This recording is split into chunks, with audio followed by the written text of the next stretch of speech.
Mesdames et messieurs, ravi de vous retrouver dans votre JT de la semaine Mbour en 7. Voici les titres.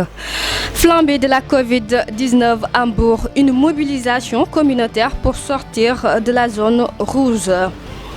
Relance agricole post-Covid-19, Mamadou Ndion en tournée dans les champs de Dias. Le développement, c'est dans un instant.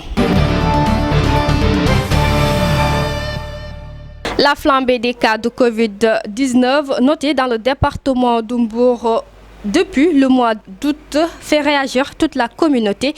Ainsi, en accord avec l'organisme départemental de coordination des activités de vacances ODECAV, il a été décidé de surseoir la tenue du championnat national communément appelé Navetan à la place.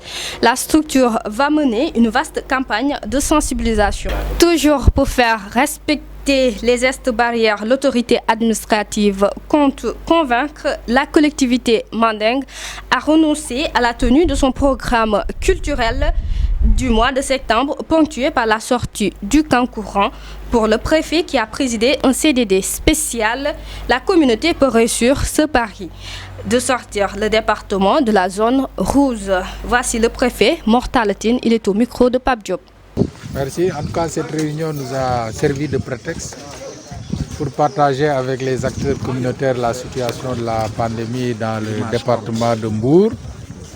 Et de ce point de vue, nous avons pu constater que la situation elle est préoccupante. Elle n'est pas certes désespérée, mais elle est préoccupante parce que le nombre de cas confirmés ne cesse de grimper depuis l'allègement des mesures de restriction. Et de ce point de vue, nous avons permis en tout cas aux acteurs communautaires de s'approprier aujourd'hui la lutte. Parce qu'il est clair que l'État seul ne peut pas venir à bout de cette pandémie. Et c'est pourquoi nous avons estimé que le niveau communautaire a un rôle extrêmement important à jouer. Et je voudrais à ce titre saluer la décision responsable de l'ODECAV de Mbour qui s'est engagé, quelle que soit la décision arrêtée par les structures nationales, de renoncer cette année à l'organisation du championnat populaire communément appelé Navetan. Mais également de s'investir autrement pour aider l'État dans la lutte contre cette pandémie, en engageant chaque ASC à élaborer un plan en comptant d'abord sur les ressources propres au niveau des communautés. Et je pense que si les autres s'inspirent de cet exemple, nous pourrons venir à bout de cette pandémie à travers un engagement communautaire total et sincère. Et c'est ce que les délégués de quartier ont également pris comme engagement, c'est-à-dire de réunir les forces vives de leur quartier, d'envisager en tout cas des mesures de riposte appropriées à leur quartier, mais également de se rapprocher des bonnes volontés qui sont dans les quartiers pour accompagner cette lutte.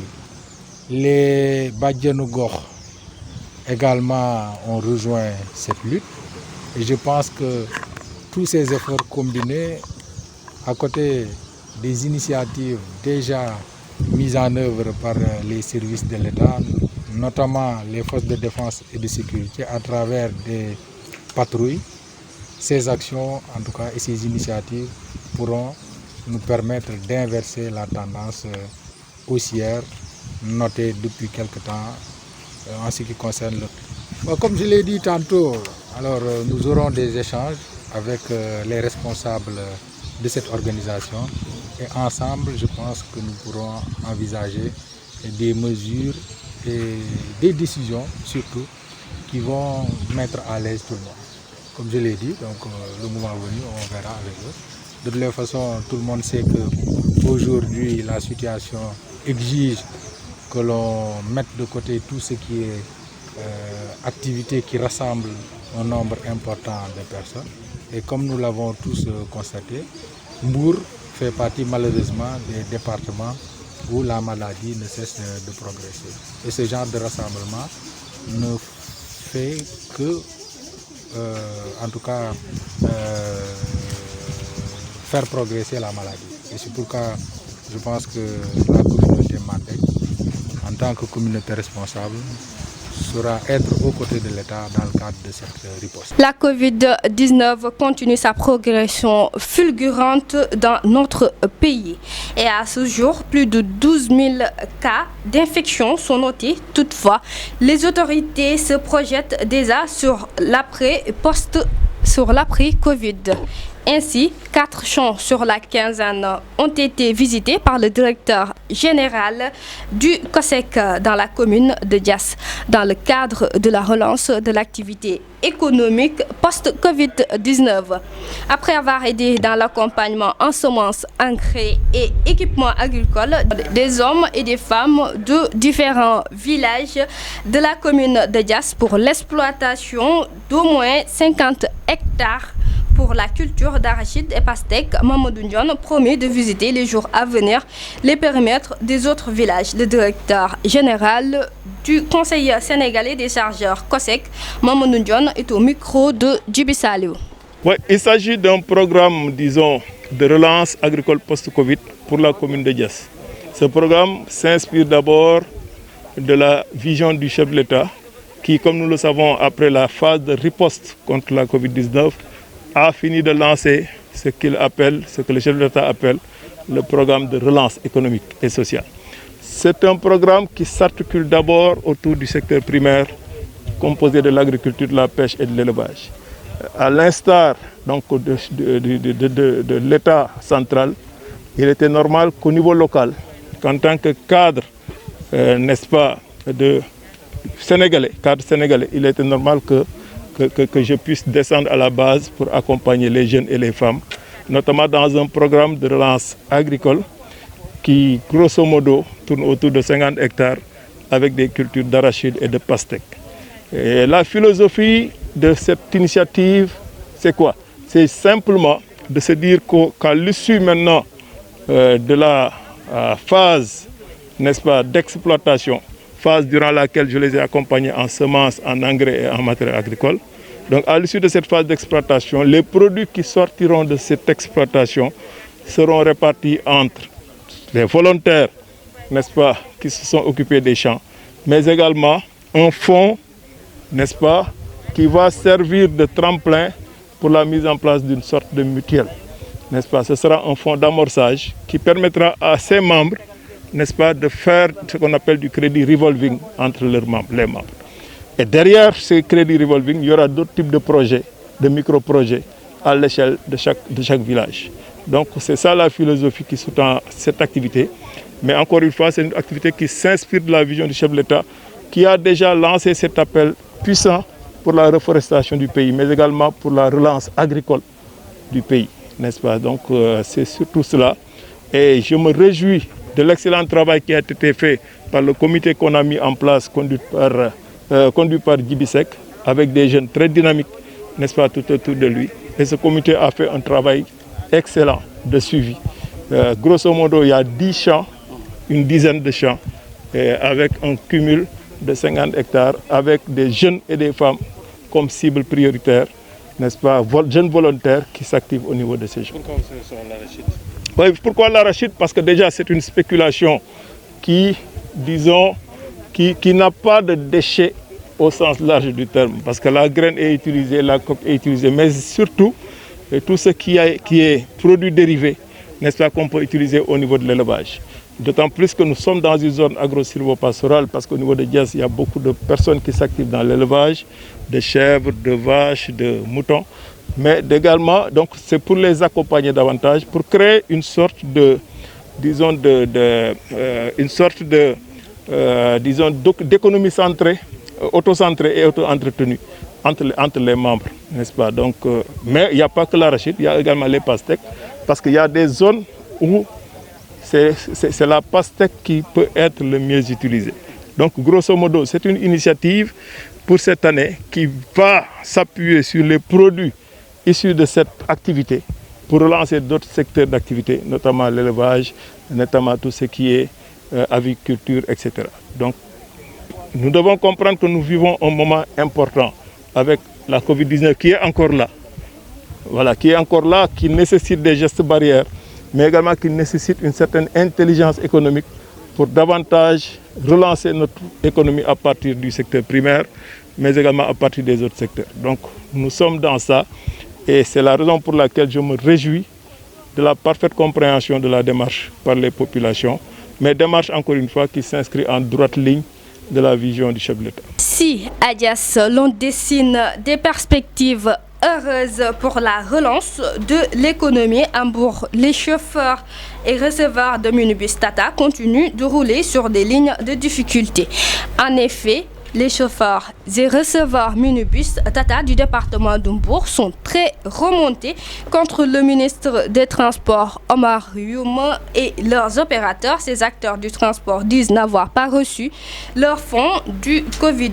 Ils dénoncent aussi leurs conditions de travail au niveau du terminus de la MAG de Mbour. Ils étaient face à la presse, compte rendu Abdourahmane Diallo. Des chauffeurs et receveurs de minibus Tata du département de Mbour interpellent le ministre des Transports Omar Youm. Ils n'ont toujours pas bénéficié du fonds Covid destiné aux acteurs du transport. On n'a rien reçu venant de l'opérateur, de l'AFTU, du ministère. Personne ne nous a rien donné. Et je pense que nous aussi on fait partie des bénéficiaires parce que lorsqu'on lisait la liste des bénéficiaires, on a bel et bien noté les chauffeurs. Donc on ne réclame que notre dû. Une autre doléance des acteurs du transport de Mbour, ils dénoncent leurs conditions de travail. Au terminus situé à la maison d'arrêt de correction de Mbour, il n'y a ni eau ni toilette et le site est extrêmement sale. En même temps, toilettes. Regardez les ordures, vous les voyez partout. Ici, il n'y a pas de toilettes et c'est même difficile pour les femmes. Nous les hommes, c'est pas grave. Au-delà de ça, ils nous ont même pas donné des masques ou du gel hydroalcoolique. Il n'y a même pas de récipient d'eau pour qu'on puisse laver nos mains. Depuis que vous êtes là, vous n'avez vu personne laver ses mains. On travaille ici dans des conditions très compliquées.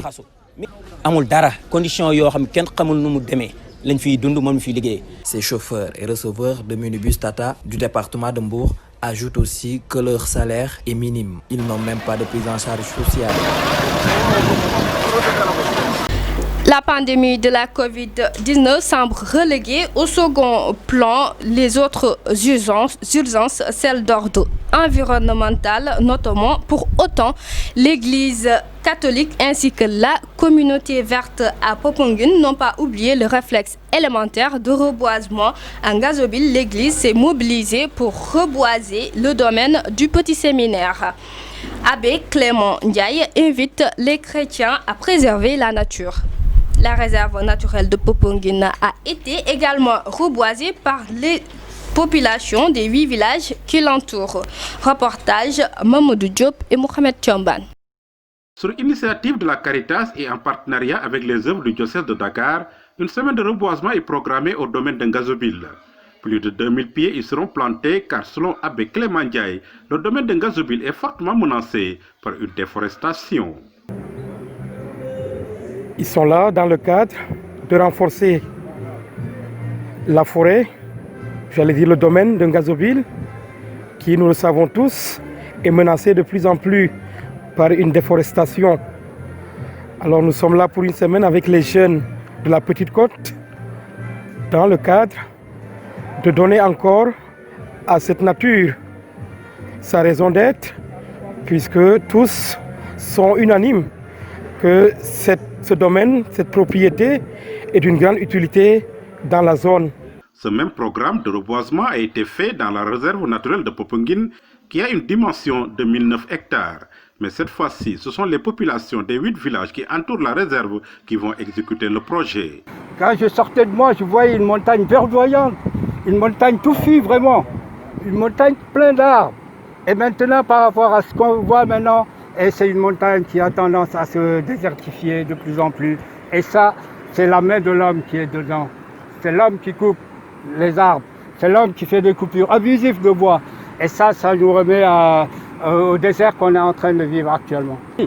Parce que quand on parle de reboisement intelligent, on met des arbres adaptés à ici, qui sont les rogniers. Parce que les rogniers, c'est des arbres qui n'ont pas envie d'entretien, qui ne méritent pas d'entretien. Dès que l'arbre prend, ça y est, il se fait lui-même. À l'image du domaine de Ngazobile, la réserve naturelle de Popenguine est aussi victime d'une déforestation intense, ce qui est un véritable danger car étant en partie à l'origine du dérèglement climatique. Cet élément met un terme à cette présente édition d'information. En voici le rappel des principaux titres qui l'ont constitué. En baie de la Covid-19 à Mbour, une mobilisation communautaire pour sortir de la zone rouge. Relance agricole post-Covid-19, Mamadou John en tournée dans les champs de Dias. Merci de rester fidèle au programme de la Mbour TV. Quant à moi, je vous donne rendez-vous à la semaine prochaine.